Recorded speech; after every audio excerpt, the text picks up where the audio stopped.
My YouTube channel मैं तुम विभूषार पे तुम मैंने नहीं आए भिडियो कौन पेली जे एकादश श्रेणी जोटा कौन पेली उपयोगी प्रथम विश्वयुद्ध कौन पेली प्रथम विश्वयुद्ध जोटा पृथ्वी इतिहास प्रथम विश्वयुद्ध विषय आम पढ़ा कौन फास्ट वर्ल्ड वार कौन फास्ट वर्ल्ड वार तार जो कारण समूह गुड़ाक अच्छी जो जो कजेस गुड़ाक अच्छी से कजेस गुड़ाक विषय आम पढ़ा चलो क्लास टाक आम आरंभ करवा 1914 मसीह 1918 मसीहा पर्यंत संगठित दीर्घ 4 वर्ष 3 मासर प्रथम विश्वयुद्ध पृथ्वी इतिहास रे एक अभिशप्त अध्याय हिसाब से परिगणित मन रखिए पिली ये जो प्रथम विश्वयुद्ध कौन केतरु केते आरंभ होता 1914 रु 1918 केते केते 1914 रु 1918 1914 रु 1918 मसीहा पर्यंत संगठित होता केते वर्ष दीर्घ 4 वर्ष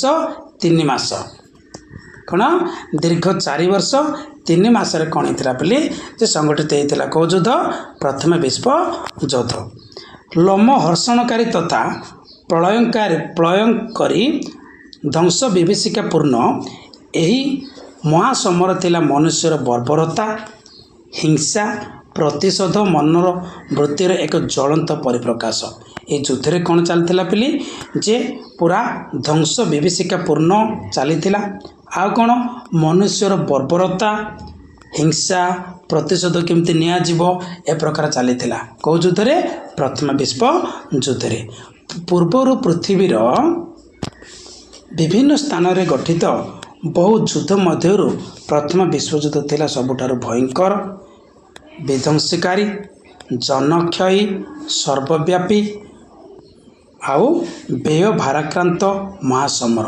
प्रथम विश्वयुद्धर भयबहता को लक्ष्य करी ऐतिहासिक WC लांगसेम तेणु कहते the first world war which lasted for 1565 days was the bloodiest and costliest war that had ever been fought माने से कौन कहते वास्तव में कौन है 1565 दिन हाउ मेनी डेज 1565 दिन धरी चली विश्वयुद्ध थिला मानव जाति इतिहास रे सबुठार अधिक जीवन हानि करिथिबा रक्ताक्त तथा व्ययबहुल समर केते दिन धरी होता बोली 1565 दिन धरी किए कहते WC कौन लांगसम किए WC लांगसम कहते देखिए कौन तले प्रथम थर पृथ्वीर सबु देश प्रत्यक्ष बा परोक्ष भाव में युद्ध युद्ध सहित कौन होते बोली संश्लिष्ट रही आधुनिक युद्धास्त्र विस्फोरक द्रव्य विषाक्त बाष्प आदि बहु मारणास्त्र व्यवहार करते माने परोक्ष हो कि प्रत्यक्ष हो प्रत्येक राष्ट्र माने अनेक राष्ट्र कौन करते युद्ध रे कौन होते सामिल होते जल स्थल आकाश मार्गरी युद्ध संगठित होई सारा पृथ्वीर राजनीति अर्थनीति सामाजिक व्यवस्था को प्रभावित करथिला माने ए युद्धटा एमित प्रकार होइथिला जे कौन जल स्थल आकाश मार्गरी युद्ध संगठित होइथिला जो युद्धटा थिला कौ युद्ध प्रथम विश्व युद्ध जल भी होइथिला स्थल भी होइथिला आकाश मार्ग मध्य होइथिला किंतु सारा पृथ्वी रे कौन होइथिला बोली राजनीति उपरे अर्थनीति उपरे सामाजिक अवस्था उपरे बा सामाजिक व्यवस्था उपरे प्रभाव पकाई थिला राष्ट्र राष्ट्र मध्य रे द्वंद्व और संघर्ष मनीष मनीष भितर घृणा अविश्वास महादेश महादेश भितर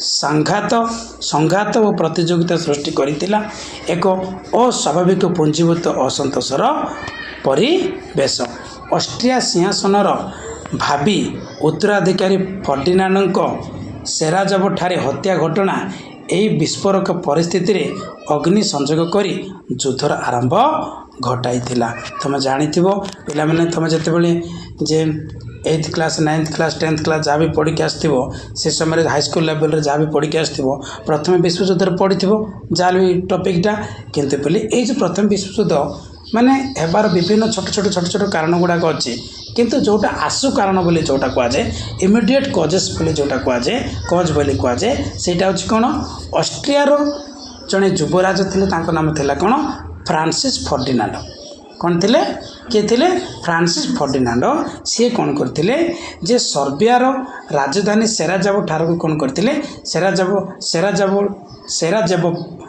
सेराजेवो जो स्थान थिला से सेराजेवो स्थान को से कौन करते बुलिया को जाते स्त्री सफिया साथी क्या साथी सफिया साथी ब्लैक हैंड संगठन जड़े छात्र कौन करते गोली करके हत्या करते जोटा कौन होता युद्धटा आरंभ होता बोली कहुई देखा जे युद्धर विभिन्न कारण गुड़ाक अच्छी कौन कौन अच्छे आम देखा प्रथम विश्वयुद्धर कारण समूह causes of the first world war कौन सी युद्ध बा प्रधान घटना संबंध में कहुए थाए देखा a great war A political revolution और an economic upheaval cannot suddenly rise out of a single incident but is the result of a series of events closely related to each other as past cause and future developments माने कौन कहते कथाटी सत अर्थात गोटे बड़ युद्ध बा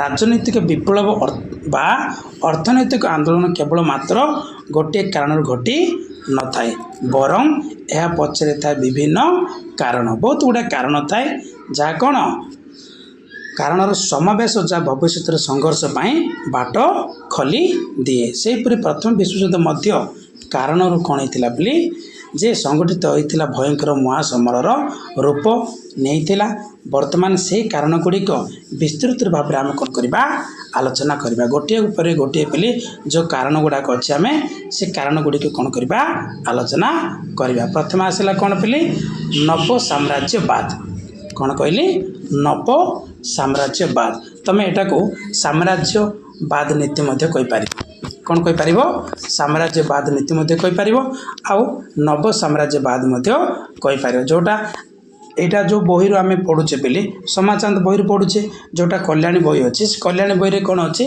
साम्राज्यवाद नीति बोली लिखाई देख भौगोलिक आविष्कार पर अष्टादश ऊनविंश शताब्दी यूरोपर राष्ट्र माने पृथ्वीर विभिन्न अंचल से माने नव साम्राज्यवाद नीति प्रयोग करी नुआ नुआ साम्राज्य गठन करथिले कौन कहली पिली जे अष्टादश ऊनविंश शताब्दी यूरोपर राष्ट्र माने को माने यूरोपर राष्ट्र माने कौन करथिले पृथ्वीर विभिन्न अंचल पृथ्वीर कौन विभिन्न अंचल से माने कौन करथिले पिली नव साम्राज्य नीति प्रयोग करी सेमानकर जो नीति थिला को नीति नव साम्राज्यवाद जो नीति थिला से नीति को प्रयोग करी सेमाने कौन करथिले नुआ नुआ साम्राज्य मान गठन करथिले एशिया अमेरिका आफ्रिका महादेश गठित इंग्लैंड फ्रांस स्पेन हॉलैंड आदि देशर साम्राज्य मान परस्पर मध्य सृष्टि करथिला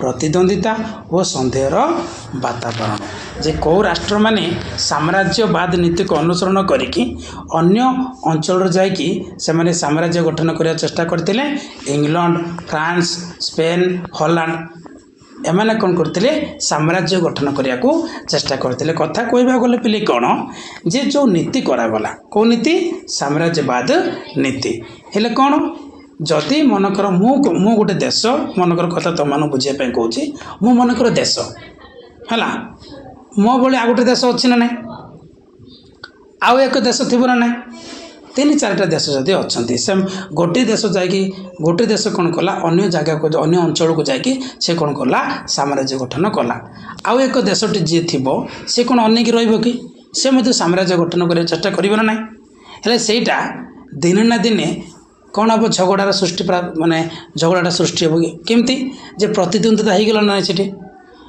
देश देश मध्य कौन होगा प्रतिद्वंदिता देखागला ना नहीं कौन पाई साम्राज्य गठन करने जदि एमती हम दिने ना दिने सेटा कौन हम झगड़ार कौन हम सृष्टि हेब एमती प्रकार होइछि कौ नीति द्वारा साम्राज्यवाद नीति द्वारा एपरी परिस्थिति यूरोप मानचित्र इटाली जर्मनी जातीय राष्ट्र रे अभ्युदय परिस्थिति को अधिक गुरुतर करिथिला साम्राज्यवाद को ଜାତୀୟ ଗୌରବର ପ୍ରତୀକ ଭାବେ ଗ୍ରହଣ କରି ଏହି ଦୁଇଟି ରାଜ୍ୟ ବିଶେଷ କରି ଜର୍ମାନୀ ପୃଥିବୀରେ ବିଭିନ୍ନ ସ୍ଥାନରେ ଜର୍ମାନ ଉପନିବେଶ ମାନ ସ୍ଥାପନ ପାଇଁ ଆରମ୍ଭ କଲା ଦୁର୍ଦ୍ଧର୍ଷ ସାମରିକ କୌଶଳ। ବୁଝିଲ କି ଯେ ଯେଉଁ ପ୍ରକାର ଭାବରେ ଏ ଦେଶମାନେ କ'ଣ କରିଥିଲେ ବୋଲି ଯେ ମାନେ ସାମ୍ରାଜ୍ୟ ଗଠନ କରିବାକୁ ଚେଷ୍ଟା କରିଥିଲେ, କିନ୍ତୁ ଏ କଥାକୁ କିଏ ଅଧିକ ମାତ୍ରାରେ ମାନେ ସାମ୍ରାଜ୍ୟ ଗଠନ କରିବାକୁ ଚେଷ୍ଟା କରିଥିଲା ଏ ଯେଉଁ ବାର୍ତ୍ତାକୁ ନେଇକି ଯେଉଁ ନୀତିକୁ ନେଇକି ସେ ହେଉଛି କିଏ? ଜର୍ମାନୀ। କିଏ? ଜର୍ମାନୀ କ'ଣ କଲା ନିଜର ସାମରିକ କୌଶଳକୁ ବୃଦ୍ଧି କରିକି ସେ କ'ଣ କରିଥିଲା ଯେ ପୃଥିବୀରେ ଗୋଟିଏ ବୃହତ୍ ଗୋଟିଏ ସାମ୍ରାଜ୍ୟ ଗଠନ କରିବାକୁ ଚେଷ୍ଟା କରିବାକୁ ଇଚ୍ଛା କଲା। କିଏ? ଜର୍ମାନୀ ମାନେ ଅନ୍ୟ ଜାଗାକୁ ଯାଇକି ଅନ୍ୟ ଅଞ୍ଚଳକୁ ଯାଇକି ସେ ଉପନିବେଶ ସ୍ଥାପନ କରିକି ସେଠାରେ କ'ଣ କରିଥିଲା ନା କ'ଣ କରିବାକୁ ଚେଷ୍ଟା କଲା ନିଜ ଦେଶକୁ ଗୋଟେ ବଡ଼ ସାମ୍ରାଜ୍ୟରେ ତିଆରି କରିବାକୁ ଚେଷ୍ଟା କଲା। ସେଥିପାଇଁ ସେ କ'ଣ କଲା ଯେ ବିଭିନ୍ନ କୌଶଳ ମାନେ କ'ଣ ସାମରିକ କୌଶଳକୁ ଆପଣାର କଲା। କିଏ? ଜର୍ମାନୀ। ସାମରିକ ଶକ୍ତି ବଳରେ ରାଜ୍ୟ ପରେ ରାଜ୍ୟ ଅଧିକାର କରିବାର ଥିଲା ଜର୍ମାନୀର ସାମ୍ରାଜ୍ୟବାଦ ନୀତିର ଅନ୍ୟତମ ଅଙ୍ଗ।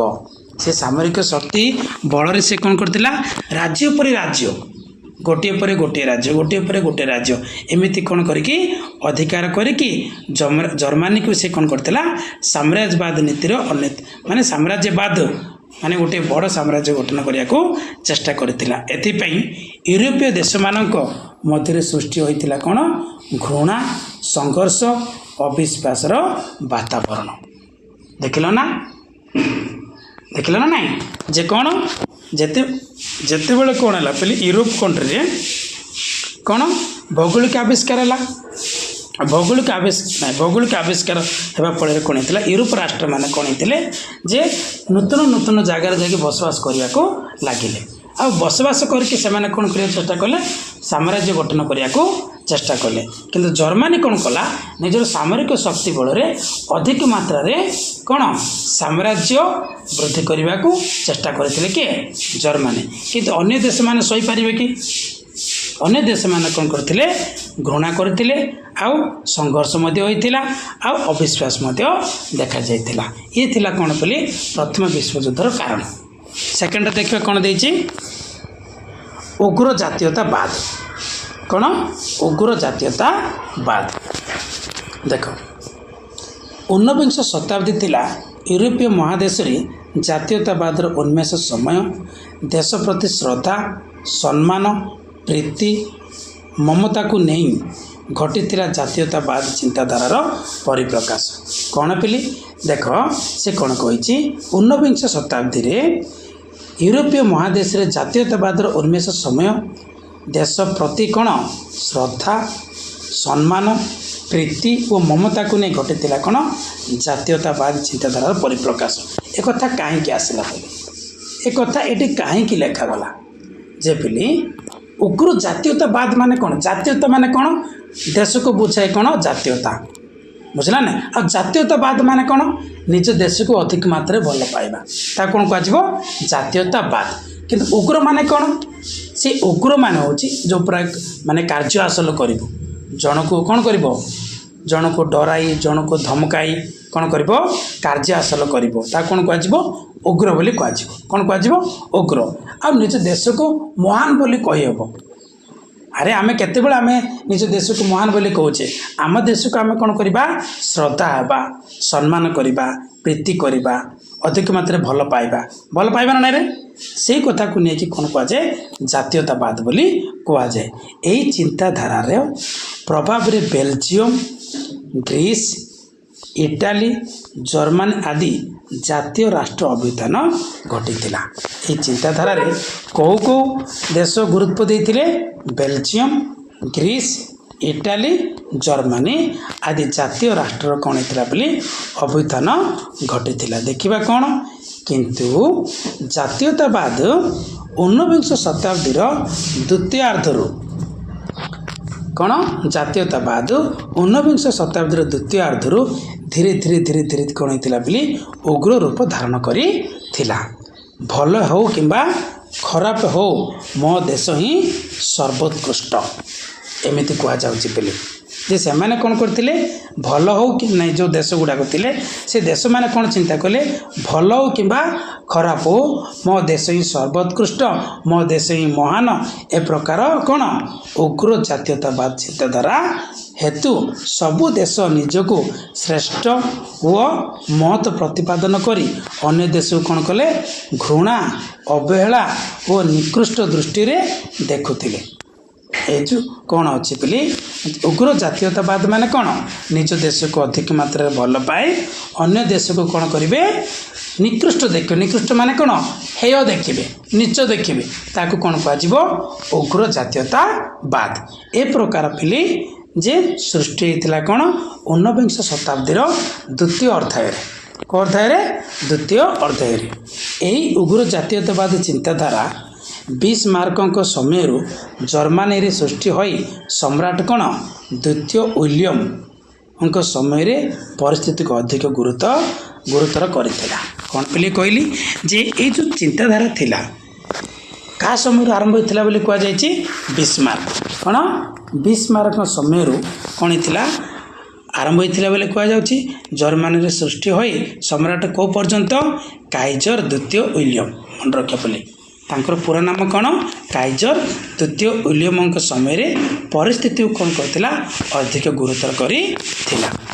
ସାମ୍ରାଜ୍ୟ ଲିପ୍ସୁ ଯୁଦ୍ଧପ୍ରିୟ ୱିଲିୟମ ଥିଲେ ଉଗ୍ର ଜାତୀୟତାବାଦ ସେ କ'ଣ ଥିଲା ସାମ୍ରାଜ୍ୟ କେମିତି ବୃଦ୍ଧି କରିବା ପାଇଁ ସବୁବେଳେ ଚେଷ୍ଟା କରୁଥିଲେ କିଏ ଦ୍ୱିତୀୟ ୱିଲିୟମ ଆଉ ଯୁଦ୍ଧପ୍ରିୟ ୱିଲିୟମ ଥିଲେ ଉଗ୍ର ଜାତୀୟତାବାଦୀ ଅନ୍ୟ ଦେଶ ପ୍ରତି ହେୟ ତାତ୍ସଲ୍ୟ ମନୋଭାବ ପ୍ରଦର୍ଶନ କରି ସେମାନଙ୍କୁ ନୀଚ ଓ ଦୃଷ୍ଟିରେ ଦେଖୁଥିଲେ କେଉଁ ଦୃଷ୍ଟିରେ ଦେଖୁଥିଲେ ନୀଚ ଦୃଷ୍ଟିରେ ଦେଖୁଥିଲେ କିଏ ୱିଲିୟମ ଦ୍ୱିତୀୟ ୱିଲିୟମ ମାନେ ଅନ୍ୟ ଦେଶ ପ୍ରତି କ'ଣ ଛୋଟ ହେୟ ତାତ୍ସଲ୍ୟ ମନୋଭାବ ପ୍ରଦର୍ଶନ କରି କ'ଣ କରୁଥିଲେ ନୀଚ ଦୃଷ୍ଟିରେ ଦେଖୁଥିଲେ ଫଳରେ ଇଂଲଣ୍ଡ ଫ୍ରାନ୍ସ ରୁଷିଆ ଆଦି ସବୁ ଦେଶ ମଧ୍ୟ ଏହି ଚିନ୍ତାଧାରାରେ ସଂକ୍ରମିତ ହୋଇ ପରସ୍ପର ପ୍ରତି ଶତ୍ରୁତା ଆଚରଣ କରିବାକୁ ପଛେଇଲେ ନାହିଁ। ଯେଉଁ ପ୍ରକାର ଭାବରେ ଜର୍ମାନୀ ରାଷ୍ଟ୍ର କ'ଣ କଲା ଯେ ଜର୍ମାନୀର ଯେ ଶାସକ ଥିଲେ କିଏ ଥିଲେ ଦ୍ୱିତୀୟ ୱିଲିୟମ ସେ ଉଗ୍ର ଜାତୀୟତାବାଦ ଯେଉଁ ନୀତିକୁ ସେ କ'ଣ କରିଥିଲେ ଗ୍ରହଣ କରିଥିଲେ। ତାଙ୍କର ଯେଉଁ କାର୍ଯ୍ୟକୁ କେଉଁ ଦେଶ ପ୍ରଭାବିତ ହୋଇଥିଲା ଫ୍ରାନ୍ସ ରୁଷିଆ ଇଂଲଣ୍ଡ ଏ ପ୍ରକାର ଦେଶମାନେ କ'ଣ ହେଇଥିଲେ ପ୍ରଭାବିତ ହୋଇ ସେମାନଙ୍କ ମଧ୍ୟରେ କ'ଣ ହେଇଥିଲା ପରସ୍ପର ମଧ୍ୟରେ ଶତ୍ରୁତା ସୃଷ୍ଟି ହୋଇଥିଲା। ଇଏ ଗୋଟେ ଥିଲା କାରଣ କେଉଁ କାରଣ ପ୍ରଥମ ବିଶ୍ୱଯୁଦ୍ଧର ଉଗ୍ର ଜାତୀୟତାବାଦ କ'ଣ ଉଗ୍ର ଜାତୀୟ ପ୍ରଥମେ କ'ଣ କହିଲି ଯେ ସାମ୍ରାଜ୍ୟବାଦ ନୀତି କହିଲି ନା ନାହିଁ ତାପରେ ଆସିଲା କ'ଣ ଉଗ୍ର ଜାତୀୟତାବାଦ ତାପରେ ଦେଖିବା କ'ଣ ସାମରିକ ପ୍ରତିଯୋଗିତା କ'ଣ କହିଲି ସାମରିକ ପ୍ରତିଯୋଗିତା ଦେଖ ବୋଲି ଉଗ୍ର ଜାତୀୟତାବାଦର ପ୍ରଭାବ ଓ ନୂଆ ସାମ୍ରାଜ୍ୟ ସୃଷ୍ଟି କରିବା ନିଶାରେ ୟୁରୋପର ପ୍ରତ୍ୟେକ ଦେଶ ନିଜ ନିଜର ସାମରିକ ଶକ୍ତି ବୃଦ୍ଧି କରିବାରେ ତତ୍ପର ଥିଲେ। କ'ଣ ଯେ ଯେତେବେଳେ ଉଗ୍ର ଜାତୀୟତାବାଦ ପ୍ରଭାବ ପଡ଼ିଲା ଆଉ ନୂଆ ସାମ୍ରାଜ୍ୟ ସୃଷ୍ଟି ଯେତେବେଳେ ହେଲା ସେତେବେଳେ କ'ଣ ହେଲା ବୋଲି ୟୁରୋପର ଯେଉଁ ପ୍ରତ୍ୟେକ ଦେଶ ଥିଲେ ୟୁରୋପର ଯେଉଁ ୟୁରୋପ ମହାଦେଶର ଯେଉଁ ଦେଶ ଗୁଡ଼ାକ ଥିଲେ ସେମାନେ କ'ଣ କରିଥିଲେ କ'ଣ ବୃଦ୍ଧି କରିବାକୁ ଚେଷ୍ଟା କରିଥିଲେ ସାମରିକ ଶକ୍ତି ବୃଦ୍ଧି କରିବାକୁ ଚେଷ୍ଟା କରିଥିଲେ ପୁରା ବ୍ୟସ୍ତ ଥିଲେ। ଦେଶ ରାଜସ୍ୱର ମୁଖ୍ୟ ଅଂଶ ବ୍ୟୟ କରାଗଲା ବାଧ୍ୟତାମୂଳକ ସାମରିକ ଶିକ୍ଷା ବିପଦଜନକ ସାମରିକ ଯୁଦ୍ଧାସ୍ତ୍ର ନିର୍ମାଣ ଓ ପଦାତିକ ତଥା ନୌବାହିନୀ ଦୃଢ଼ କରିବାରେ ମନେ ରଖିବା ବୋଲି ଯେ ଏମିତି ହେଲା ଯେ କ'ଣ ସାମରିକ ଶକ୍ତି ବୃଦ୍ଧି କରିବା ପାଇଁ କ'ଣ କରାଗଲା ବାଧ୍ୟତାମୂଳକ ସାମରିକ ଶିକ୍ଷା ଦିଆଗଲା ହେଲେ ସେଥିପାଇଁ ସେ ଖର୍ଚ୍ଚ କରିବ ନା ନାହିଁ ଯେଉଁ ୟୁରୋପ କଣ୍ଟ୍ରି ମାନେ ଥିବେ ଯେଉଁ ୟୁରୋପ ଦେଶମାନେ ଥିବେ ସେମାନେ ଖର୍ଚ୍ଚ କରିବେ ନା ନାହିଁ ଯେଉଁଟା କ'ଣ ବୋଲି ଆବଶ୍ୟକ ସେଥିପାଇଁ ଖର୍ଚ୍ଚ କଲେ ହେବ ଯେଉଁଟା ବାଧ୍ୟତାମୂଳକ ଖର୍ଚ୍ଚ କରିବ ସେଇଟା ସବୁବେଳେ ଠିକ୍ ହୋଇପାରିବ ନାହିଁ।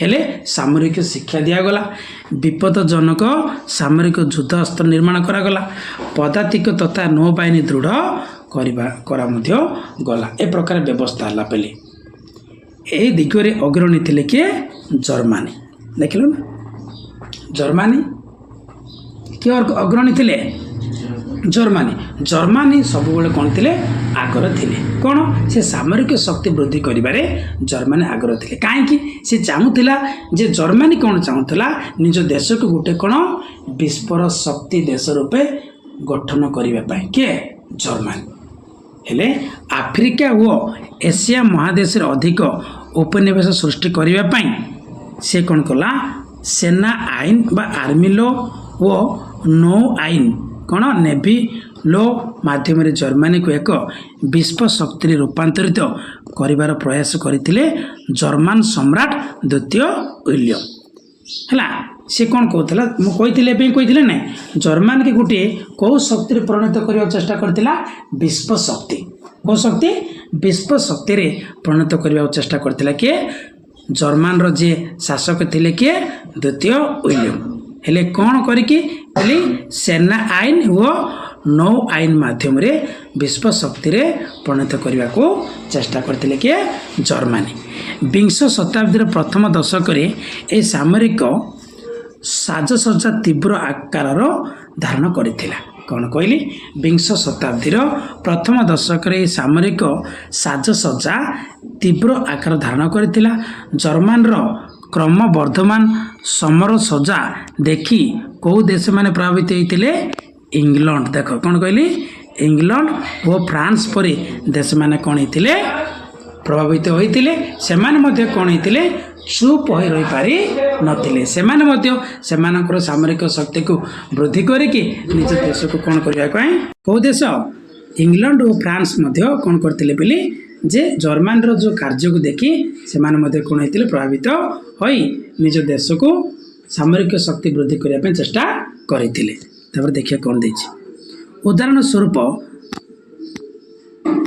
जर्मनी जेतेबेले ड्रेडनट कौन जर्मनी जेतेबेले कौन पिली ड्रेडनट नामक 4टी युद्ध जहाज निर्माण कला यही प्रतिक्रिया रे इंग्लैंड तैयारी कला 8टी युद्ध जहाज मन रख पेले बुझला ना तुमर ये जो समाचांद बही रे लिखाई पिली किंतु कल्याणी बुक रे लिखाई नथी मन रख है जे कौन कहली ड्रेडनट जहाज किए तैयारी कला जर्मनी केतोटी 4टी ड्रेडनट जहाज कौन कला तैयारी कला युद्ध जहाज किंतु तार प्रभावटा क्या पड़ा इंग्लैंड उपर प्रभाव पड़ा इंग्लैंड कौन कला 8टी जहाज तैयारी कला केतोटी 8टी ब्रिटिश सरकार स्थिर कले जे जेते जा हो पछके सागर पक्षरे ब्रिटिश नौ बहर निजर अप्रतिद्वंदी भूमिका बजाय रखिबो यार फल थिला सामरिक शक्ति वृद्धि देख पे केते विचित्र सतना मिछ जे एटी कोन डायरेक्ट कोन युद्ध है कि इनडायरेक्ट चली तमें मत तैयारी कर मुझे तैयारी करी किंतु हणाकटा है जिते हणाकटा हम ढू ढू लाचलोच हम से समय आसो केवल कौन दरकार गोटे कथा अच्छी ना कि टिके टिके टिके टिके कारणटा चली कौन टिके होगला थोबू कि पाटितुंड हम सतना मिचरे एमती प्रकार अच्छे देख उन्नत राष्ट्रगुड़िकर सामरिक प्रतियोगिता धीरे धीरे कौन होता बोली परिणत होता कौन सामरिक प्रतिद्वंदिता को 1878 रु 1914 मसीहा पर्यंत प्रत्यक्ष भाव यूरोप रे शांति विराजमान करुथिले मध्य परोक्षरे चलीथिला युद्ध लागी व्यापक प्रस्तुति देखिल ना डायरेक्ट युद्ध चलीथिला कि ना कौथिरे चलीथिला परोक्ष भाव में को भाव में परोक्ष भाव में चलीथिला तेणु ए समयटी को ऐतिहासिक माने अस्त्र सज्जित शांति बा पीरियड ऑफ आर्म्ड पीस हिसाब से अभिहित करछंती को माने ऐतिहासिक माने कौन कहते अस्त्र सज्जित शांति बोली कहते कहीं जे सी भी युद्ध जहाज तैयारी कला ये भी युद्ध जहाज तैयारी कला हेले अस्त्र शस्त्र कौन है पे सज्जित है ना ना सजासजी है ना ना ए प्रकार होता पे एमती छोट छोट कारण पे होपर देखिए कौन नेक्स्ट कौन दे पुनश्च यही समय ଯୁଦ୍ଧ को गौरवान्वित करने सृष्टि होता बहु प्रकार प्रवाद जहाँ लोकों मध्य युद्ध मनोवृत्ति को बलवत्तर करथिला। एपरी प्रवाद जर्मनी रे बेसी मात्रा देखा मिलता। कौन कहली पुणी हाथ रिकल कर दूचे भलार शुण। यही समय कौन थी बोली युद्ध को गौरवान्वित करने सृष्टि होता बहु प्रकार प्रवाद जहाँ लोकों मध्य युद्ध मनोवृत्ति को बलवत्तर करथिला। जो प्रकार भाव में कौन होता बोली चेष्टा चली लोक मध्य युद्ध को माने आग को नेबाई जो प्रकार भाव में चेष्टा चली सेटा कौन होता बोली लोकों को बहु माने लोकों को युद्ध करने कौन होता गोटे आभास मिलता। लोक मान कौन मिलता आभास मिलता। एपरी प्रवाद किए आगरे थे बोली जर्मनी बेसी मात्रा देखा जर्मनी रे ए प्रकार देखा मिलता। कौन कौन देखा युद्ध है प्रुसियार जातीय शिल्प कौन युद्ध है प्रुसियार जातीय शिल्प। तापर कौन कही जी युद्ध रे विजय हेब से कदापि भूल हो पारे नहीं। देख कौन कह जी युद्ध रे विजय हेब से कदापि भूल हो पारे नहीं। आ कौन जर्मनी संस्कृतिर प्राधान्य विस्तार रे ही पृथ्वीर मंगल। बाबा रे बाबा देख जर्मनी निजू केमती टेकाटेकी करुच्ची किए जर्मनी निजू गोटे गौरव बोली भावुची बुझीपार ना नहीं किए जर्मनी निजू गोटे कौन कौची गौरव बोली भावुची से कौन कौची जर्मनी संस्कृतिर प्राधान्य विस्तार रे ही पृथ्वीर मंगल। जर्मनी जदि कौन कर प्राधान्य विस्तार कर कौन संस्कृति रे ताले कौन हम पृथ्वीर मंगल हम बोली कहुई ना नहीं। देखा ए प्रकार युद्ध सपक्ष प्रवाद सृष्टि कर युद्ध को पुण्यर मर्यादा दि जाइला। आसला कौन उपनिवेशवाद। आउ एक कारण कौन पे उपनिवेशवाद मन रखा। शिल्प विप्लव आरंभ होगा परी सारा यूरोप रे कल कारखाना संख्या अत्याधिक मात्रा रे वृद्धि पाइला। यही सबू कल कारखाना निमंते आवश्यक कंचामाल उत्पादित द्रव्य विक्रय निमंते नुआ नुआ स्थान रे उपनिवेश सृष्टि करथिले। को माने फ्रांस इंग्लैंड स्पेन रूसिया आदि बृहत्तर शक्ति माने मन रखे पेली जे कौन कहली शिल्प विप्लव जिते आरंभ है को विप्लव शिल्प विप्लव। मो भिडियोटा आगुरी पढ़ाइबा कथा किंतु तुम मानक मु पढ़ाई दूची आराम से तुम भिडियोटा देख अटेंड रो है पे जे कौन शिल्प विप्लव जिते कौन होता आरंभ है आरंभ होगा पर कौन होता पे सारा यूरोप रे कौन होता कल कारखाना गुड़ाक वृद्धि पाई कौन वृद्धि पाई इंडस्ट्री गुड़ा कौन होता वृद्धि पाई किंतु ये जो इंडस्ट्री निमंते जो शिल्प पाई कल कारखाना अच्छे ना से कल कारखाना कौन दरकार कंचामाल भी दरकार ना आउ कौन उत्पादित द्रव्य गुड़ी को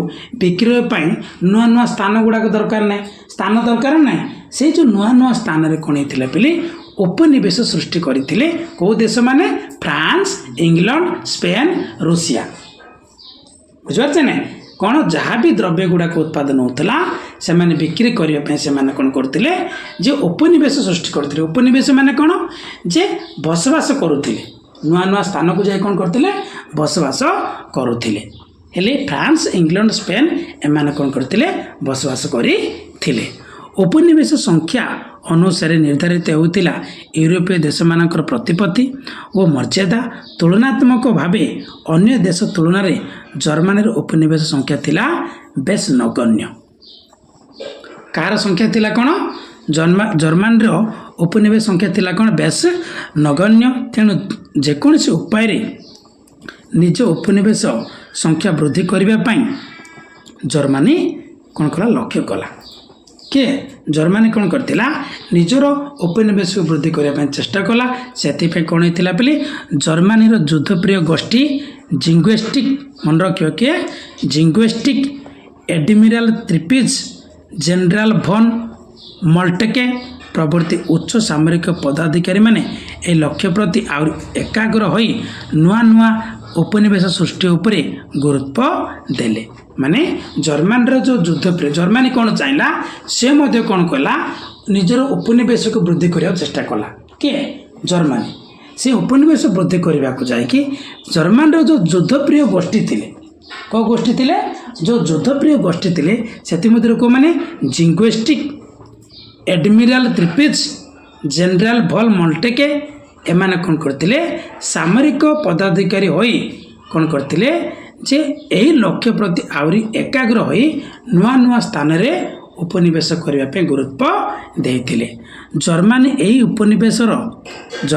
उपनिवेश वृद्धिर क्षुधा हेतु अन्यान्य यूरोप देश माने भविष्य में संघर्षर कौन सूत्रपात हेबा आशंका निज निजक प्रस्तुत हेले से डिसाइड करदे जे यूरोप देश माने भविष्य कौन हम ग्यारेंट संघर्ष सूत्रपात हेब बोली चिंता करथिले को माने अन्य देश माने अलग देश माने तापर देखिबा कौन अर्थनैतिक प्रतिद्वंदिता कौन कहली अर्थनैतिक प्रतिद्वंदिता देख 19 शताब्दीर शेष बेलू यूरोपर बृहत राष्ट्र मानक मध्य अर्थनैतिक प्रतिद्वंदितार नग्न रूप अविश्वास असहिष्णु परिवेश सृष्टि करने सहित विश्वयुद्धर अन्यतम कारण रूपे आत्मप्रकाश करिथिला।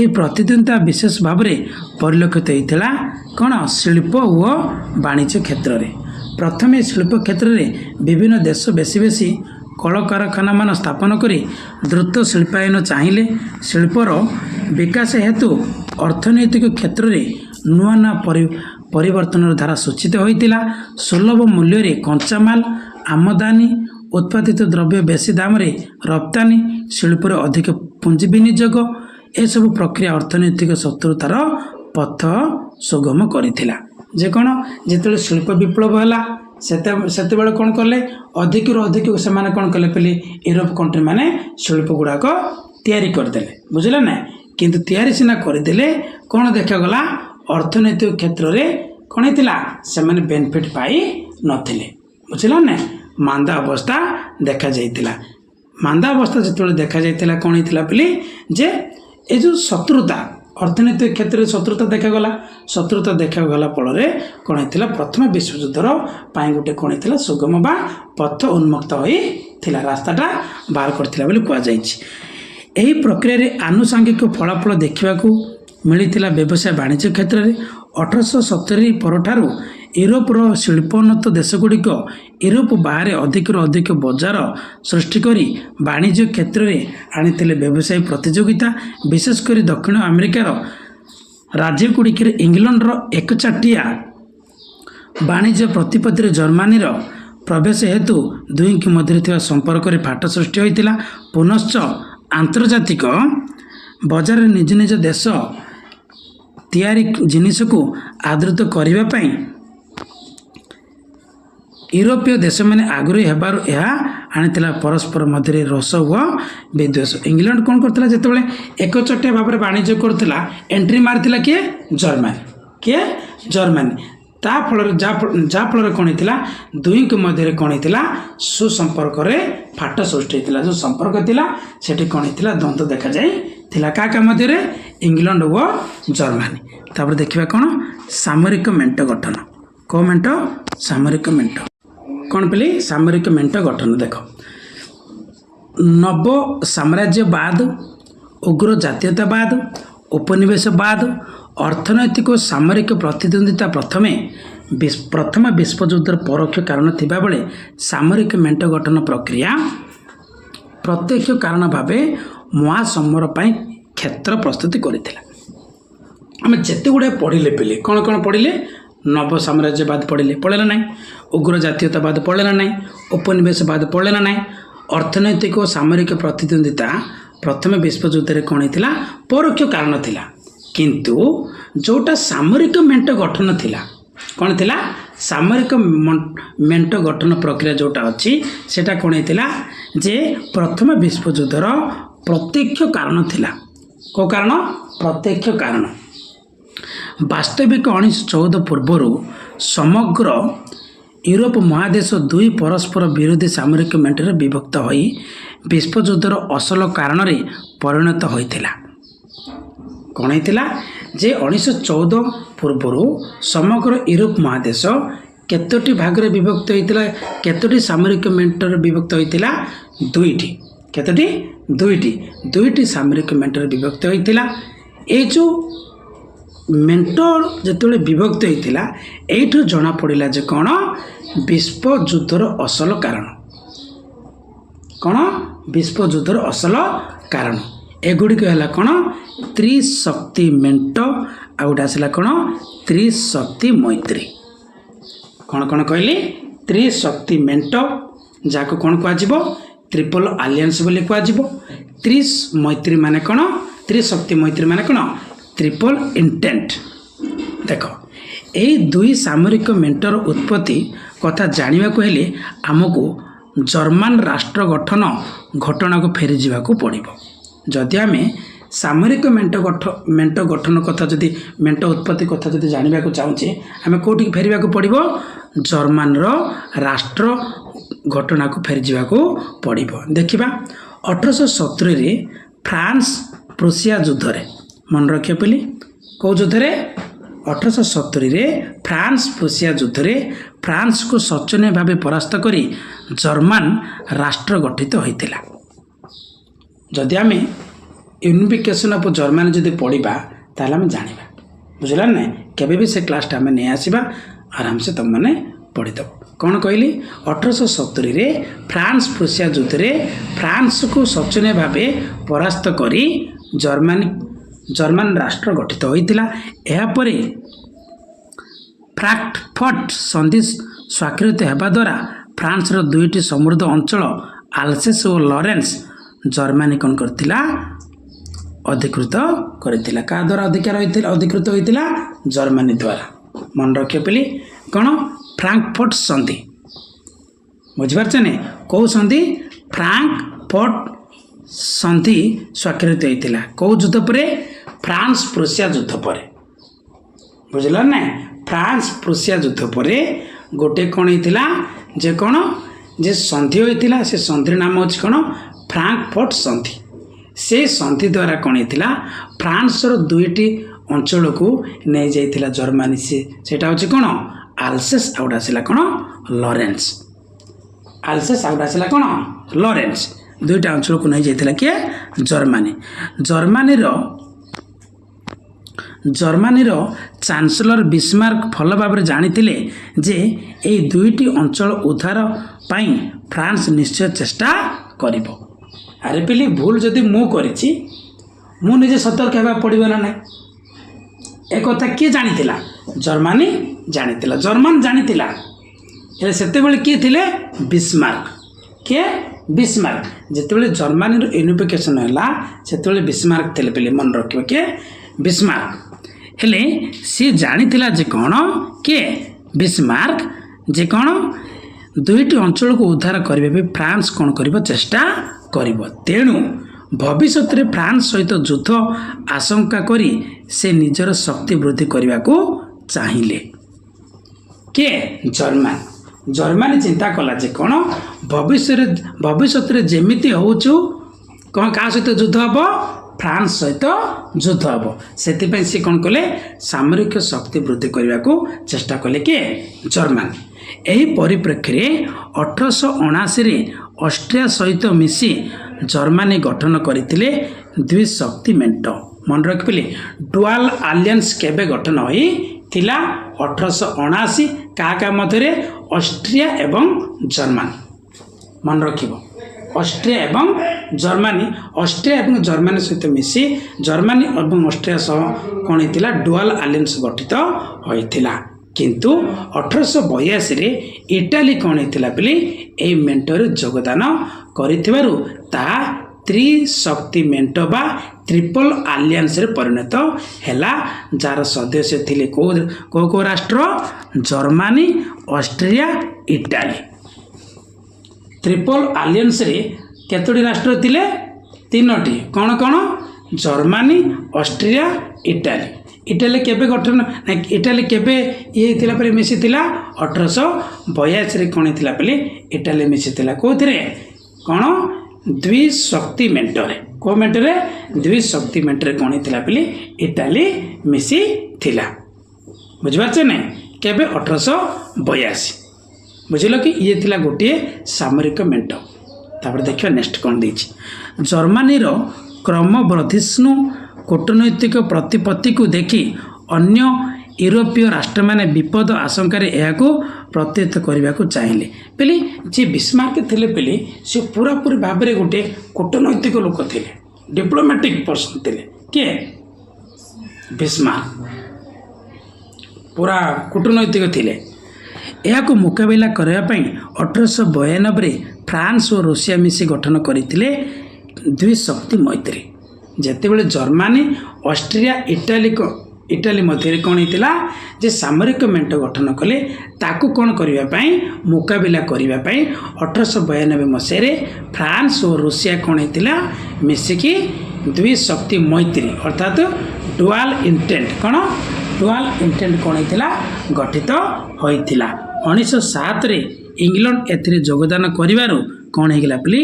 त्रिशक्ति मैत्री कौन होता जे गठित होता कौन परिणत होता त्रिशक्ति मैत्री को माने थिले मन रखिबो फ्रांस रूसिया इंग्लैंड किंतु त्रिशक्ति मेंटरे को माने थिले जर्मनी ऑस्ट्रिया इटाली ए प्रकार भाव में जितेबाला सामरिक मेंट गठन करागला एटा होगा पिले कौन जे प्रथम विश्वयुद्धर प्रत्यक्ष कारण होगा बुझल ना तापर नेक्स्ट देछि कौन हम देखिबा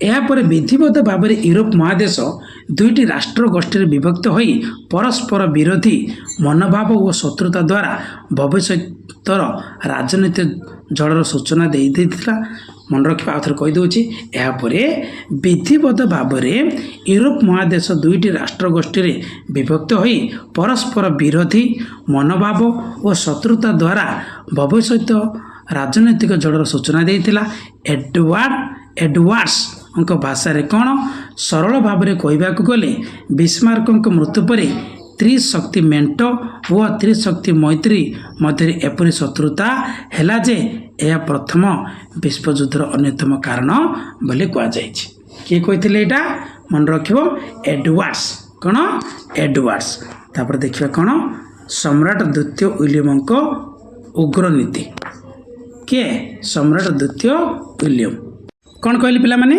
सम्राट द्वितीय विलियम को उग्र नीति माने द्वितीय विलियम को प्रकार भाव में उग्र नीति करथिले से विषय में पढ़ा 1888 सम्राट प्रथम विलियम को मृत्यु पर किए 1888 किए बोले प्रथम विलियम को मृत्यु पर नीति तांकर जे नाती जे नाती किए द्वितीय विलियम हेले जर्मन रे सम्राट तांकर जे नाती थिले किए द्वितीय विलियम सम्राट होते कोटर जर्मन रे उद्धत असहिष्णु उच्च अभिलाषी यही सम्राटों उग्र नीति विश्व राजनीति को अधिक उत्तप्त करिथिला से घोषणा करथिले कौन without Germany and the German empire no important step in international matters should be taken even beyond the sea से कौन कहते जर्मनी बा जर्मन साम्राज्यर अनुमति बिना आंतर्जातिक क्षेत्र में एपरक समुद्र आरपारी दूर दूरांतर देश में कौन सी गुरुत्वपूर्ण पदक्षेप नेबा अनुचित कार अनुरोध करबा ना कार बिना अनुमति रे जर्मन बिना अनुमति रे एपरी कार साहस नहीं बोली सी मत देइथिले कि मत देइथिले द्वितीय विलियम देखा कौन देखा देख द्वितीय विलियम को चित्र अच्छे पिला मैंने देखिए लगे केमती रही जर्मनी को सर्वश्रेष्ठ विश्व शक्ति परिणत करवा तांकर लक्ष्य किए चाहिए जर्मनी को कौन करने को चाहिए जे विश्व शक्ति परिणत करने को चेष्टा करते किए द्वितीय विलियम आउ यही लक्ष्य पूर्ण पाई से सामरिक कार्यक्रम को एकमात्र पंथा हिसाब से आपणाई जर्मनी नौशक्ति वृद्धि सुविशाल सैन्यबाहिनी गठन प्रचुर मारणास्त्र तैयारी लोकों मनरे युद्ध उन्मादन आनिबा एसबू अन्य यूरोपीय राष्ट्रों मध्य घोर जर्मनी विरोध में मनोभाव आनी तेणु भविष्यर युद्ध संभावना समस्त प्रस्तुत थिले समस्ते प्रस्तुत थिले ये जो प्रकार काम कला किए द्वितीय विलियम जे राजा थिले से कौन करथिले जर्मनी नौ शक्ति वृद्धि कले सुविशाल सैन्यबाहिनी गठन कले प्रचुर मारणास्त्र तैयारी कले आ लोकों के मन में युद्ध पाई कौन करथिला उन्मोदना जगाउथिले के द्वितीय विलियम जाफल कौन होता बोली अन्य राष्ट्र माने कौन करथिले जर्मनी को विरोध करथिले आउ चिंता करागला जे कौन भविष्य रे सुनिश्चित युद्ध हेबो बुझला नहीं एमिति प्रकार चिंता करागला तापर देखिबा अन्यान्य आंतर्जातिक संकट कौन कह जाय बोली अन्यान्य आंतर्जातिक संकट कौन कौन संकट गुड़ाक अच्छी आम देखा इंटरनेशनल क्राइसिस कौन कौन अच्छे देखा ऊनविंश शताब्दीर शेष भाग और विंश शताब्दीर प्रथम भाग में घटी केतक आंतर्जातिक संकट परिस्थिति को अधिक उत्तेजनामय करथिला सेगुड़िक मध्य कौन मोरक्को संकट और बल्कान संकट जे कौन पिली आंतर्जातिक संकट मानक मध्यरु कौन कौन थिला गोटे थिला कौन मोरक्को संकट आउडा छिला कौन बल्कान संकट माने को समय रे पिली एटा ऊनविंश शताब्दीर शेष भाग विंश शताब्दीर प्रथम भाग रे कौन हेतिला आंतर्जातिक क्षेत्र रे कौन देखा जाइतिला जे संकट देखा जाइतिला सेति मध्य दुईटा थिला मोरक्को संकट आ बल्कान संकट मोरक्को संकट रे कौन हेछि हम देखिबा देखो मोरक्को थिला आफ्रिका महादेश रे एक स्वाधीन मुसलमान अध्युषित राष्ट्र कौन जे मोरक्को थिला को राष्ट्र पिली गोटे मुसलमान राष्ट्र थिला आफ्रिका महादेश कौन थिला गोटे स्वाधीन मुसलमान राष्ट्र थिला 1911 मसीह मोरक्कोर आभ्यंतरण क्षेत्र में अशांति देखा देबारु फ्रांस से हस्तक्षेप करने को आग्रही है जितेबले कौन 1911 मसीह मोरक्को रे आभ्यंतरण क्षेत्र में अशांति देखा जाइतिला कौन देखा जाइतिला अशांति देखा जाइतिबारु फ्रांस से कौन होता हस्तक्षेप करथिला हेले फ्रांस रे एई आचरण को दृढ़ विरोध करथिला किए जर्मन सम्राट देखिल ना किए सपोर्ट करथिला फ्रांस काको मोरक्को किंतु विरोध करथिला किए जर्मनी कौन करथिला विरोध करथिला इंग्लैंड और फ्रांस पक्ष समर्थन करिबारु जर्मनी और फ्रांस मध्य विभेद सृष्टि होई संपर्क को अधिक तिक्त करथिला इंग्लैंड काको सपोर्ट कला फ्रांस को इंग्लैंड काको सपोर्ट कला फ्रांस को जेते बेले इंग्लैंड कौन कला फ्रांस को सपोर्ट कला सेते बेले तिक्तता हो गला किए जर्मनी कौन हो गला तिक्तता हो गला अधिक तिक्त हो गला अरे क्रोध हबर ना किए जर्मनी लागी हेछि पिले जर्मनी सबटु कारण मूल कारण होछि किए जर्मनी तापर देखिबा बल्कान संकट को संकट बल्कान संकट देखिबा आधुनिक जर्मनी निर्माता बिस्मार्क थरे कथा प्रसंग रे कहितिले I shall not see the world war but you will and it will start in the near east गोटे कथा सुंदर कथा ये कहते जर्मनी एकत्रीकरण जदि आम पढ़ा आम भलारे बुझीजा से पाठटा जे कि किए थे बिस्मार्क किए बिस्मार्क कौन कहते मु विश्वयुद्ध देखिपारि ना कारण से मु मरी जाई किए कहते बिस्मार्क किंतु तुम्हें माने देखिबो जे यह निकट प्राच्य आरंभ हेबो बिस्मार्क भविष्यवाणी किंतु सत होइतिला बुझला ना बिस्मार्क से जानी पारिथिले मु कौन करि परिबिनी विश्व युद्ध को देखि पारिबी नाई सेति बेले मु कौन हो जाइथिबी मरि जाइथिबी किंतु से युद्धटा निकटतर ही आसिला ए चिंता से कर देइथिले के बिस्मार्क आ कहिथिले मध्य देखो केमिति diplomatic person who Bismarck okay प्राच्य हेला एशिया और पाश्चात्य हेला यूरोपीय मन रखिबो प्राच्य हेला कौन एशिया पाश्चात्य हेला कौन यूरोप निकट प्राच्य बोइले एशिया महादेशर जो अंचलगुड़िक यूरोप निकटରେ अवस्थित यूरोपर पूर्व भाग और एशियार पश्चिम भाग में अवस्थित रोमानिया बुल्गेरिया सर्बिया आल्बानिया आदि अंचल थिला निकट प्राच्यर अंतर्गत। पूर्व यूरोपर ये 4 गोटी अंचल को कह जाउतला कोन बल्कान अंचल। देखिल ना कौ अंचल को बल्कान बोली कह जाउतला रोमानिया बुल्गेरिया सर्बिया आल्बानिया एमानो कोन कह जाउतला बल्कान अंचल बोली कह जाउतला। हेले 1908 रे ऑस्ट्रिया सुजोग उंडी बल्कान बस्निया हर्जेगोविना अंचल 2टी अधिकार करिथिला जाको सर्बिया निज अधीन को आनिबा को आग्रही थिला। पुणी आउ रिकॉल कर दोछि सुनो डिटेल्स पिले बुझी जाओ। देखो कौन कहिछि पिले देखो पुणी आउ रिकॉल कर दोछि 1908 मसिया रे केबे 1908 मसिया रे कोन हिथिला पिले जे सुजोग उंडी बल्कान रो बस्निया हर्जेगोविना अंचल 2टी अधिकार करथिला किए अधिकार करथिला जाको सर्बिया निज अधीन को आनिबा को आग्रही थिला। माने कोन किए अधिकार करथिला ऑस्ट्रिया को अंचल को बस्निया आ कोन हर्जेगोविना बल्कान अंचल कोन बस्निया और हर्जेगोविना को अधिकार करथिला। हेले सर्बिया कौन करथिला ताको निज अधीन को आनिबा को चेष्टा करथिला। हेले कौन हेछि देखिबा एही परिप्रेक्षी रे 1911 1912 1913 मसिया रे बल्कान अंचल रे 3टी क्षुद्र युद्ध संगठित होई 1914 विश्व युद्ध पाई पथ प्रस्तुत करथिला।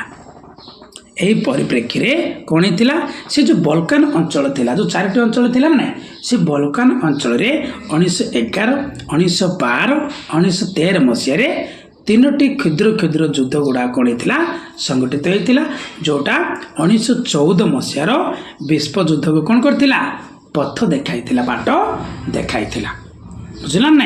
देख केते ये हेछि पेले हेले एठी कौन आसिला सर्बिया एवं ऑस्ट्रिया।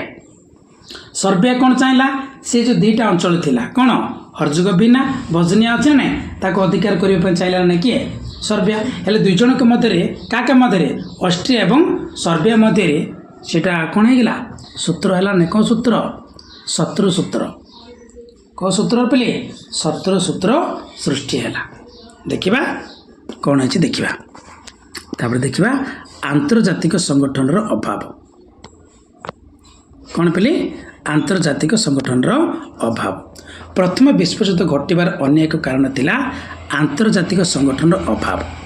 पिले आंतर्जातिक संगठन माने कौन जे एमिति गोटे संगठन थिबो जोटा कि कौन विश्व को शांति प्रतिष्ठा करिवो बुझल ना विश्व को कौन करिवो शांति प्रतिष्ठा करिवो का मध्य रे बा राष्ट्र राष्ट्र मध्य रे युद्ध हेबोनी किए कार व्यापार हस्तक्षेप करेनि समस्ते शांतिपूर्ण भाव में जीवन यापन करेंगे किंतु से प्रकार काम करने आंतर्जातिक संगठन अभाव थिला बुझिपारछ ना देखा जाई नथिला।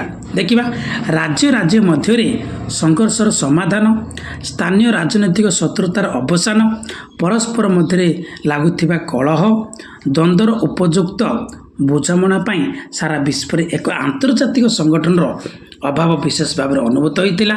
पुनश्च देश देश मध्य शांति मैत्री और आंतर्जातिक स्तर में बंधुता और मैत्री स्थापना अभाव थिला यथार्थर पदक्षेप जहाँ कौन सी विश्व संगठन करी पारि था जे शांति आमर बंधुता मैत्री एगुड़ाक अच्छी ना नहीं विश्व संगठन जदि था ताले करि पारथांता ना किंतु विश्व संगठन नथिला बुझला ना अभाव देखा जाइथिला। वर्तमान जातिसंघ परी कौन से अनुष्ठान थिले हुए तो विभिन्न शांतिपूर्ण पदक्षेप माध्यम युद्ध संभावना को एड़ाई दि जाई पारिथांता मात्र वास्तव में ता घटी नथिला। जदि मनकर आंतर्जातिक संगठन जदि थांता ताले हुए तो युद्ध होई न थांता बुझला ना हेले आंतर्जातिक संगठन नथिला सेति पई कोन हला युद्धटा मध्य हला एटा मध्य गोटे कारण କେଉଁ ଯୁଦ୍ଧର? ପ୍ରଥମ ବିଶ୍ୱ ଯୁଦ୍ଧର। ତାପରେ ଦେଖ ନେକ୍ସଟ କ'ଣ ଦେଇଛି, ସମ୍ବାଦପତ୍ରର ଭୂମିକା। କ'ଣ କହିଲେ ପିଲେ? ସମ୍ବାଦପତ୍ରର ଭୂମିକା। ଦେଖ କ'ଣ ଦେଇଛି, ପ୍ରଥମ ବିଶ୍ୱଯୁଦ୍ଧ ପୂର୍ବରୁ ଆନ୍ତର୍ଜାତିକ ରାଜନୈତିକ ପରିସ୍ଥିତିକୁ ଅଧିକ ଜଟିଳ କରିବାରେ ତତ୍କାଳୀନ ସମ୍ବାଦପତ୍ର ଗୁଡ଼ିକ ଭୂମିକା ମଧ୍ୟ କୌଣସି ଗୁଣରେ କମ୍ ନଥିଲା। ପୁଣି ଆଉ ଥରେ ରିକାଲ୍ କରିଦେଉଛି ଯେ ପ୍ରଥମ ବିଶ୍ୱଯୁଦ୍ଧ ପୂର୍ବରୁ ଆନ୍ତର୍ଜାତିକ ରାଜନୈତିକ ପରିସ୍ଥିତିକୁ ଅଧିକ ଜଟିଳ କରିବାରେ ତତ୍କାଳୀନ ସମ୍ବାଦପତ୍ର ଗୁଡ଼ିକର ଭୂମିକା ମଧ୍ୟ କୌଣସି ଗୁଣରେ କମ୍ ନଥିଲା। ପ୍ରତ୍ୟେକ ଦେଶର ସମ୍ବାଦପତ୍ର ସଠିକ୍ ନିରପେକ୍ଷ ସମ୍ବାଦପତ୍ର ପରିବେଷଣ ପରିବର୍ତ୍ତେ ଅତି ରଞ୍ଜିତ ଉତ୍ତେଜନାତ୍ମକ ସମ୍ବାଦମାନ ପ୍ରକାଶ କରି ଲୋକଙ୍କ ଭାବନା ଓ ଆବେଗକୁ ଅଧିକ ଉଜ୍ଜୀବିତ କରୁଥିଲେ। ଦେଖ ପିଲି, ଯେଉଁଟା ସଠିକ୍ କରିବା କଥା ସେଟା ଯଦି କ'ଣ ହେଇଗଲା, ଭୁଲରେ ଯଦି କରାଗଲା, ସମ୍ବାଦପତ୍ର ଯଦି ଭୁଲ ମାଧ୍ୟମରେ ବାହାର କରାଯିବ, ଲୋକମାନେ ସେ ସମ୍ବାଦପତ୍ରକୁ ପଢ଼ିବେ ନା ନାହିଁ? ଲୋକମାନେ ସେ ସମ୍ବାଦପତ୍ରକୁ ପଢ଼ିବେ ନା ନାହିଁ? ପଢ଼ିକି କ'ଣ କରିବେ? ସେମାନଙ୍କ ମନରେ ଗୋଟେ ଚିନ୍ତାଧାରା ଆସିବ ନା ନାହିଁ? ଏମିତି ମଧ୍ୟ ହୋଇଥିଲା, ବୁଝିଲ ନାହିଁ? ଏଇଟା ମଧ୍ୟ ଗୋଟେ କାରଣ ହୋଇପାରେ। ଦେଖ, ପ୍ରତ୍ୟେକ ସମ୍ବାଦପତ୍ର ନିଜ ନିଜ ଦେଶର ଗୌରବ ଐତିହ୍ୟ ଦୋହାଇ ଦେଇ ଅନ୍ୟ ଦେଶ ପ୍ରତି ବୈମାତୃକ ଭାବ ସୃଷ୍ଟି କରିବାକୁ ପଛଉନଥିଲେ। ଯେଉଁ ସମ୍ବାଦପତ୍ର ଗୁଡ଼ାକରେ ଯେଉଁ ଷ୍ଟୋରି, ଯାହା ବି ଟପିକ୍ ଲେଖାଯାଉଥିଲା, ଯେଉଁ ବିଷୟରେ ଲେଖାଯାଉଥିଲା, କ'ଣ ଥିଲା ପିଲି? ଯେ ନିଜ ଦେଶର ଗୌରବ ଲେଖାଯାଉଥିଲା, କିନ୍ତୁ ଅନ୍ୟ ଦେଶକୁ କ'ଣ ହେଉଥିଲା? ନୀଚ ଦେଖାଯାଉଥିଲା। ହେଲେ ସେଇଟା ମଧ୍ୟ ଗୋଟେ କାରଣ ହେଇଯିବ ନାହିଁ ଯୁଦ୍ଧର, ବୁଝିଲ ନାହିଁ? ଏ ପ୍ରକାର ମଧ୍ୟ ଥିଲା। ଆଂଶିକ ସତ୍ୟ, ଅର୍ଦ୍ଧ ସତ୍ୟ, ଆଂଶିକ ମିଥ୍ୟାକୁ ପୂର୍ଣ୍ଣାଙ୍ଗ ସମ୍ବାଦ ରୂପେ ଉପସ୍ଥାପିତ କରି ଜନସାଧାରଣଙ୍କ ମଧ୍ୟରେ ସମ୍ବାଦପତ୍ର ସବୁ ସୃଷ୍ଟି କରୁଥିଲେ ଅବିଶ୍ୱାସ ଓ ସଂଶୟର ବାତାବରଣ। ଏ ଥିଲା ପିଲେ କ'ଣ? ସମ୍ବାଦପତ୍ରର ଭୂମିକା ପ୍ରଥମ ବିଶ୍ୱଯୁଦ୍ଧର ଏକ କାରଣ ହୋଇଥାଏ। ତାପରେ ଆସିଲା କ'ଣ ନେକ୍ସଟ? ଆଶୁ କାରଣ, ଇମିଡ଼ିଏଟ୍ କଜେସ୍ ବୋଲି ଇଂରାଜୀରେ କ'ଣ କୁହାଯିବ?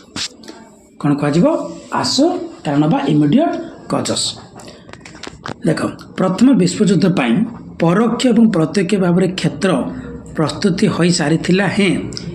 ଯୁଦ୍ଧ ଆରମ୍ଭ ହୋଇନଥିଲେ, କାରଣ ଯୁଦ୍ଧ ଆରମ୍ଭ ପାଇଁ ଦରକାର ଏକ ଆଶୁ କାରଣ, ଯାହା ପୁଞ୍ଜୀଭୂତ ବାରୁଦ ଗଦାରେ ଅଗ୍ନି ସଂଯୋଗ କରି ବିସ୍ଫୋରକ ଘଟାଇବା। ଗୋଟେ କଥା ଅଛି ବୋଲି ଦେଖ, ବିଶ୍ୱଯୁଦ୍ଧର ଏହି ଆଶୁ କାରଣ ଥିଲା ଅଷ୍ଟ୍ରିଆର ଯୁବରାଜ ତଥା ଭାବି ଉତ୍ତରାଧିକାରୀ ଫ୍ରାନ୍ସିସ୍ ଫର୍ଡିନାଣ୍ଡ ଓ ଯୁବରାଣୀ କିଏ? ସୋଫିଆଙ୍କ ହତ୍ୟା। ମନେ ରଖିବ ପିଲେ ଯେ ଏ ଯେଉଁ ବିଶ୍ୱଯୁଦ୍ଧର ଆଶୁ କାରଣ ଥିଲା କ'ଣ? ଅଷ୍ଟ୍ରିଆର ଯୁବରାଜ କିଏ ଥିଲେ? କିଏ? ଅଷ୍ଟ୍ରିଆ ଯୁବରାଜ ଫ୍ରାନ୍ସିସ୍ ଫର୍ଡିନାଣ୍ଡ ଓ ତାଙ୍କର ଯୁବରାଣୀ କିଏ ଥିଲେ?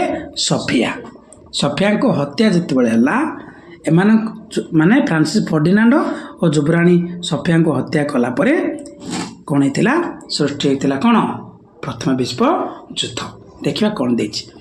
ଜୁନ୍ 28 ତାରିଖ 1914 ମସିହାରେ ସେଦିନ ସର୍ବିଆ ଅନ୍ତର୍ଗତ ବଜନିଆ ରାଜଧାନୀ ସେରାଜିବୋ ସହରକୁ ସଶସ୍ତ୍ରୀକ ପରିଦର୍ଶନ କରିଥିଲେ ଯୁବରାଜ ଫ୍ରାନ୍ସିସ୍ ଫର୍ଡିନାଣ୍ଡ।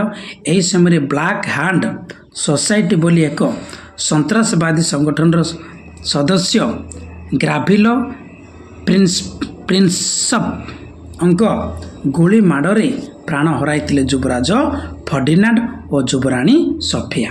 ହେଲେ ବ୍ଲାକ୍ ହ୍ୟାଣ୍ଡ ସୋସାଇଟିର ଏକ ସନ୍ତ୍ରାସବାଦୀ ସଂଗଠନ ଥିଲା।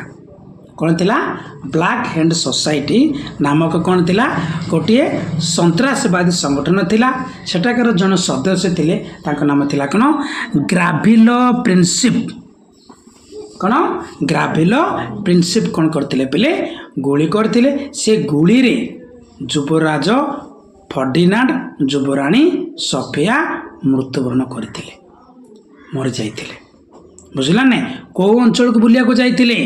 ସର୍ବିଆ ଅନ୍ତର୍ଗତ ବଜନିଆର ରାଜଧାନୀ କେଉଁଠି? ସେରାଜେଭୋ।